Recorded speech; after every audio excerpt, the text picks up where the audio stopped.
सोच के परेशान होता हूँ कई बार, और फिर मैं सोचता हूँ कि काश ये यशोधरा जैसा व्यक्तित्व तो सबका होता। बुद्ध की रियल कहानी क्या है शायद किसी को नहीं पता। मैं जिस कहानी की बात कर रहा हूँ, मैथिली शरण गुप्त नाम के एक बड़े प्रसिद्ध कवि ने यशोधरा नाम की पुस्तक में वो कहानी लिखी है, भूमिका में जिक्र किया। बुद्ध बचपन से ही थोड़े से वैरागी किस्म के व्यक्ति थे। उनकी कुंडली देख के एक ज्योतिषी ने बताया भी था। माता पिता बहुत परेशान थे, शुद्धोदन उनके पिता का नाम था।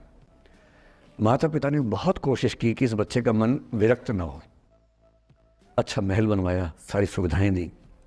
जैसे ही बुद्ध थोड़े से किशोरावस्था में आए, उस समय की दुनिया की सबसे खूबसूरत महिला से, लड़की से, यशोधरा से उसकी शादी करवा दी। यशोधरा के पिता ने काफ़ी एग्जाम लिए बुद्ध जी के, वो सारे एग्जाम में पास हुए तब जाकर शादी हुई, ऐसे नहीं हुई।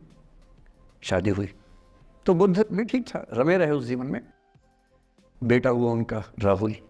अब बुद्ध की विरक्ति का भाव बढ़ता जा रहा था। 29 साल की उम्र के आसपास ऐसा हुआ कि उन्होंने एक मृत व्यक्ति को देख लिया, एक बूढ़े को देखा, एक भिखारी को देखा, एक बीमार को देखा। विरक्त हो गए और उनका मन हुआ घर छोड़ दूं, ज्ञान की खोज में चला जाऊं। अब ज्ञान की खोज में जाएं, उनको पता है कि भाई मेरी पत्नी भी है, मेरा बेटा भी है, राज्य भी है, कैसे छोड़ दूं? छोड़ना जरूरी है। अंदर की आवाज है कि छोड़ो, तुम इस चीज के नहीं बने हो, तुम्हारा स्वधर्म कुछ और है। बाहर की जिम्मेदारी है कि छोड़ नहीं सकते। मैं अनुमान करता हूं कि बुद्ध ने शायद अपने पिताजी से कहा हो कभी कि पिताजी मैं बहुत परेशान हूं, छोड़ना चाहता हूं। तो पिता ने समझा बुझा के मना किया होगा कि बेटा शोभा नहीं देता, ऐसा मत करो।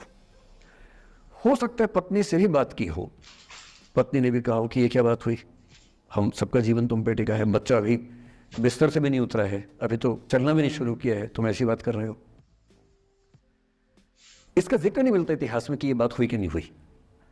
और एक दिन बुद्ध ने तय किया और वो आधी रात को पत्नी और बेटे को सोता हुआ छोड़ के चले गए। इसको बौद्ध परंपरा में महाभिनिष्क्रमण कहते हैं, बुद्ध का अपने घर से निकल जाना। अब बुद्ध चले गए, लेकिन मैथिली शरण गुप्त यशोधरा के पर्सपेक्टिव से बुद्ध को देख रहे हैं। यशोधरा बहुत परेशान है, भाई पति चला गया है, बच्चे का पिता चला गया, मजाक थोड़ा है। राजा परेशान है कि उनका उत्तराधिकारी चला गया है। यशोधरा इतनी परेशान है, बहुत लंबे समय तक छंद आते रहते हैं कि वो कितनी बेचैन है, कितनी परेशान है। लेकिन यशोधरा की सबसे बड़ी परेशानी इस बात से नहीं कि बुद्ध चले गए, इस बात से है कि बिना बताए चले गए, भरोसा नहीं किया। और वो अपनी सहेली से कहती है, सिद्धि हेतु स्वामी गए, यह गौरव की बात। मुझे गर्व है कि मेरा पति इतने महान काम के लिए गया है। सिद्धि हेतु स्वामी गए, यह गौरव की बात, पर चोरी चोरी गए, यही बड़ा व्याघात। सखी सखी वो मुझसे कहकर जाते, कह तो क्या वो मुझको अपनी पथ बाधा ही पाते, क्या मैं रास्ता रोकती उनका?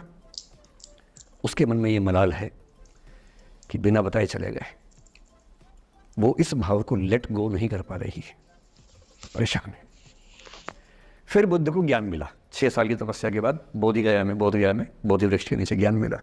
बात फैल गई।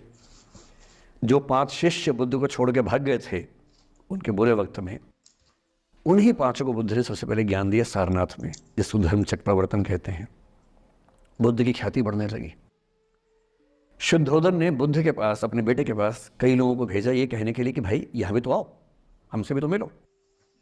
बुद्ध का ऐसा प्रताप था कि जो उनके पास जाता वो बुद्धम शरणम गच्छामि हो जाता, वापस ही नहीं आता।